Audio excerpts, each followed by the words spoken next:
मैं, हाँ जी बताएं। रिसोर्स यूजेज प्रोफाइल में आपने कहा था कि हमें उस मंथ के जो एक्सपेंडिचर है वो मिल जाएंगे। नहीं, तो ये हमें रिसोर्स यूजेज प्रोफाइल में उस रिसोर्स की ओवरऑल डिटेल मिल जाएगी। ओवरऑल के ये फॉर द सिंपल एक ही प्रोजेक्ट के मिल जाएंगे। अभी आप जो रन करेंगे वो तो मतलब जो हमारे पास जितने भी प्रोजेक्ट्स हों वो खुले होते हैं ना फिर। नहीं, क्लोज तो एक करेंगे। ही, अच्छा पहले क्लोज कर सबको लेंगे क्लोज ऑल सिंपल। करना है, पहले सबको क्लोज ऑल करना है जैसे मैंने समझाया है। और फिर जी जिस जी। पे काम करना है सिर्फ उसी को ही ओपन करना है राइट क्लिक करके। तो उसी के ही वो मिल जाएंगे, बस एक्सपेंडिचर्स मिल उसी के ही जाएंगे फिर मिलेंगे, हमें। जो ओपन होगा वही ठीक। मिलेगा। ठीक। क्योंकि हमने जो सिनेरियो है, सिनेरियो ये सिलेक्ट किया ना कि हम इस सिनेरियो पे चल रहे हैं। जी। हमारा जो सिनेरियो है वो है ही ओपन प्रोजेक्ट ओनली। ठीक हो गया। थैंक ठीक यू। है, हमारा ये सिनेरियो है, तो हम फिर और सिनेरियो पे प्रोजेक्ट को क्यों चलाएं। ठीक है जी। ठीक। अस्सलाम वालेकुम। वालेकुम सलाम। वलीद भाई क्या हाल है? ठीक ठाक सर। अली भाई बिल्कुल ठीक ठाक, आप ठीक हैं? अल्हम्दुलिल्लाह। सर ये क्वेश्चन करना था आपसे। ये रिसोर्स यूजेज प्रोफाइल जो है ना, इसका आपने जिक्र किया कि इसमें हमारे पास जितने कितने रिसोर्सेज होते हैं यूज में। हाँ तो हाँ इसमें वो आपने कुछ ग्राफ जो कॉस्ट वर्सेस जो टाइम ड्यूरेशन का होता है ना, हाँ हाँ तो उसमें आपने दो एक लाइंस बताई, एक ग्रीन है, एक ब्लू है, एक येलो है। हाँ एक हाँ। तो येलो भी आपने ड्रा की, लेकिन वो येलो आपने एक सॉरी एक्सप्लेन नहीं की। काइंडली अगर वो एक्सप्लेन करे तो उसका क्या येलो में उसका टोटल बजट होता है। वो बनता है। सर्वेयर है ना, से 6,000 ले रहा है तो 6,000 रुपये ये टोटल येलो का होगा। Total budget. ये टोटल येलो का होगा। बाकी हाँ जो ग्रीन लाइन है ठीक है ये वो रिमेनिंग का, और जो ब्लू लाइन है वो एक्चुअल की। ठीक है, तो पूरा पीसी इसी अच्छा इसी अच्छा पे ही अच्छा काम अच्छा कर अच्छा रहा है, अच्छा पूरा अच्छा। पीसी इसी पे ही काम कर रहा है। बिल्कुल एग्जैक्टली यही। थोड़ा इस लेक्चर का जो मेन वो है ना, वो ये नहीं, ये तो आगे की मुझे ये डिटेल है। लगता है कि ये आगे की ये है, सिर्फ मैंने आपको थोड़ा हिलाया आपको सबको हाँ हाँ वो कि ये चीज है, बिल्कुल थोड़ा बिल्कुल, हाँ वो दिए। एग्जैक्टली। तो बाकी और ठीक है, बाकी आज का कोई असाइनमेंट नहीं है। ठीक है, आज को मजे करें, क्योंकि आज के लेक्चर ये साइट पे यूज ही नहीं होता, तो असाइनमेंट देना फजूल है। चलो। सर एक क्वेश्चन है मेरा भी। जी। सर कल की असाइनमेंट से रेलिवेंट है कि आपने जो पीडीएफ शेयर की थी उसके सेंटर में टाइटल आ रहा था, यार एक एफ डब्ल्यू ओ का ना, कंपनी नेम आ रहा था, जबकि हमारा ऑल ओपीएस एलिमेंट्स आ रहा है। तो ये एडिट कैसे करते हैं? अगर आपने टाइटल एडिट करना तो इसको थोड़ा सा एक्सप्लेन कर दें। अच्छा, पहली बात ये है कि वो मैं करता हूँ, मैं 2 मिनट के रिकॉर्डिंग को पास। अच्छा, तो वो जो और एक मैं जी जी बता रहा हूँ, वो जी जो जी। ऐड करते हैं ना, वो इंटरप्राइज ओबीएस, ये जो नीचे आपको दी गई है बेसिकली ओबीएस डिटेल है। इसको राइट क्लिक करके आप ओबीएस डिटेल खत्म भी कर सकते हो। इसको राइट क्लिक करके आप ओबीएस डिटेल दोबारा ला भी सकते हो। आप डिस्प्ले पे क्लिक करो, आप प्रिंट प्रीव्यू पे क्लिक करो। इसको पहले तो हम कन्वर्ट कर देते हैं चार्ट व्यू में ना। राइट क्लिक करो, चार्ट व्यू पे आओ, उसके बाद यहाँ पे आओ, प्रिंट प्रीव्यू करो। प्रिंट प्रीव्यू करने के बाद आप यहाँ पे इसको पेज सेटअप पे आओ। पेज सेटअप पे आने के बाद आपको यहाँ पे मिलेगा हेडर। आप हेडर पे आओ। ये बेसिकली है 3 डिवीजन, यानी 1, 2 और 3। इसको 2 करो और इस पे क्लिक करो। यहाँ पे लिखो प्रोजेक्ट ओबीएस। इसको सिलेक्ट करो, इसको बड़ा कर लो 12, बोल्ड, ओके, ओके। यहाँ पे इसको क्लिक करो, इसको मॉडिफाई करो। अगर कोई लोगो है, फॉर एग्जांपल ये लोगो है,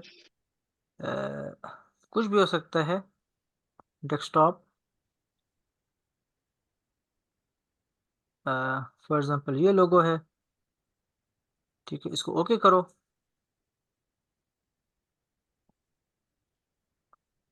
इसको इस तरह छोटा करो। ये हो गया। जो लेआउट है इसको खत्म करो, इसको ओके करो। और ये जो हाइट है, इस हाइट को बढ़ाओ। देखो आगे, ठीक है।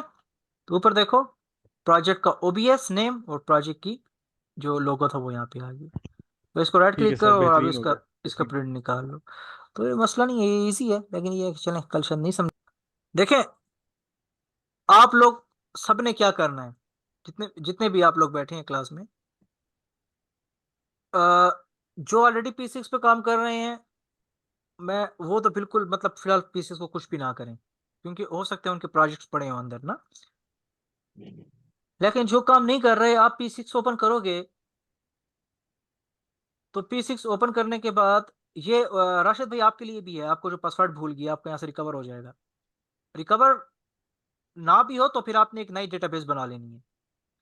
अब जिस डेटाबेस पे हम काम कर रहे हैं ना, वो डेटाबेस है एक्चुअली इंजीनियर वलीद डेटाबेस। आपने यहाँ पे आना है एडिट डेटाबेस कॉन्फ़िगरेशन पे। यहाँ पे आपके पास ऑलरेडी डेटाबेस है, इसको डिलीट नहीं करना प्रीवियस को, अदरवाइज इसके अंदर जितने भी प्रोजेक्ट्स हैं वो डिलीट हो जाएंगे। आपने यहाँ पे ऐड करना है, और ऐड करने के बाद आपने ये जो ड्राइवर टाइप है ओरेकल है, आपने इसको कन्वर्ट करना है प्रोफेशनल स्टैंड अलोन में। और जो न्यू कनेक्शन लिखा हुआ है इस पे नाम आपने कुछ भी लिख लेना है, फॉर डेटाबेस। इसके बाद है add connection to an existing standalone database, एक है add new standalone database. अब अगर ऐड कनेक्शन करके नेक्स्ट करेंगे ना, तो आपको दोबारा उसी डेटाबेस के ऊपर ओवरराइड करना पड़ेगा।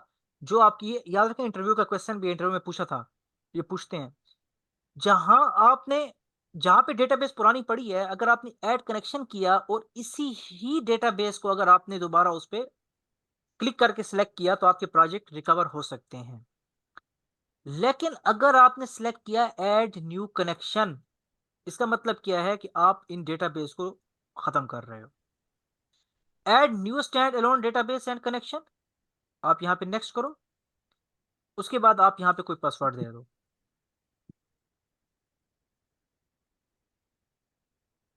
उसके बाद आपने क्या किया, आप नेक्स्ट करो। यहां पे आपके पास जो ऑलरेडी है वो सी ड्राइव है, सी में नहीं रखना, किसी ऐसी ड्राइव में रखो जहां पे ऑलरेडी आपकी कोई डेटाबेस न पड़ी हो। बेशक डी में रखो या ई में रखो। फॉर एग्जांपल मैं यहां पे लिख लेता हूं हाईवे प्रोजेक्ट्स, और हाईवे प्रोजेक्ट्स के ऊपर मैं यहां पे क्या कर देता हूं, फॉर टेस्ट, फॉर टेस्ट, ठीक है। इसको सेव करो। और यहाँ पे जो लोड सैंपल डेटा है इसको अनचेक नहीं करना, मैंने वीडियो में अनचेक किया था वो गलत है। इसको चेक रखें, क्योंकि चेक रखने से काफी चीजें रिकवर हो जाती हैं। इसके बाद आप इसको सेव करें, वो कहते हैं एलाइज सेव सक्सेसफुली, इसको ओके करें। और अब इसको आप क्लोज करें। और उसके बाद आप यहाँ पे से, ये इंजीनियर वाली डेटाबेस है, ये है फॉर लर्निंग, आप यहाँ पे करें फॉर लर्निंग, ठीक है, फॉर लर्निंग। और यहाँ पे कनेक्ट कर लें, तो आपके पास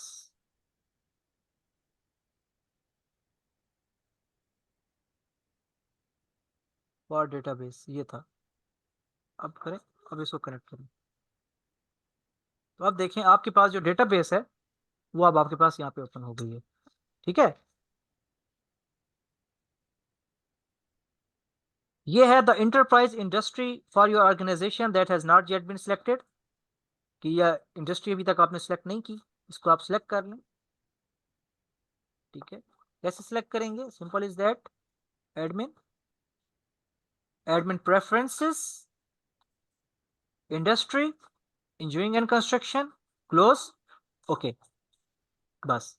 अब जिसकी कंप्लेंट थी कि स्टैंडर्ड रेट सर हमारा नहीं आ रहा, तो उनका स्टैंडर्ड रेट आ जाएगा। और जिसने भी ये काम नहीं किया वो सारे कर लें, जिसने भी ये काम नहीं किया आप लोग सारे ये कर लें, ठीक है। अब चूंकि मैं तो इस डेटाबेस में इंटरेस्टेड नहीं हूं, क्योंकि मेरे जितने भी प्रोजेक्ट हैं वो जिस डेटाबेस के ऊपर हैं, वो डेटाबेस बेसिकली ये इंजीनियर वाली डेटाबेस है। एक्चुअल तो मेरे प्रोजेक्ट इसके अंदर पड़े हैं पीएमडीबी के अंदर, तो इसको तो मैंने नहीं छेड़ना, क्योंकि कहीं खराब ना हो जाए। तो इंजीनियर वाली डेटाबेस, और यहाँ पे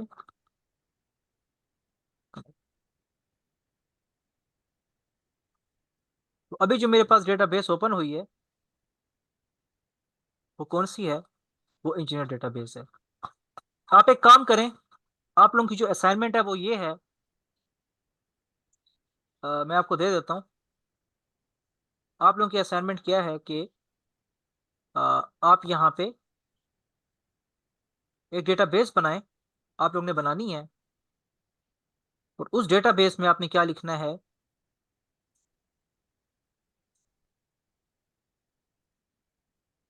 फॉर क्लास। एक ये डेटाबेस बनाए अपने पास, ये आपका एक टास्क नंबर 1। और टास्क नंबर 2 में ऑलरेडी जो आपको P6 ने बना के दिया है PMDB, वो बनी रहे। उसको आप अपने मेन प्रोजेक्ट के लिए रहने दें, मतलब इंशाल्लाह आप एज ए प्लानिंग लगेंगे, उसको उसके लिए रहने दें। और फॉर क्लासेस के लिए आप अलग से डेटाबेस बनाएं, और वो डेटाबेस बनाने के बाद उसको और नेक्स्ट असाइनमेंट को आप इकट्ठा शो कर दें, क्योंकि नेक्स्ट असाइनमेंट भी हमारी होगी जो कि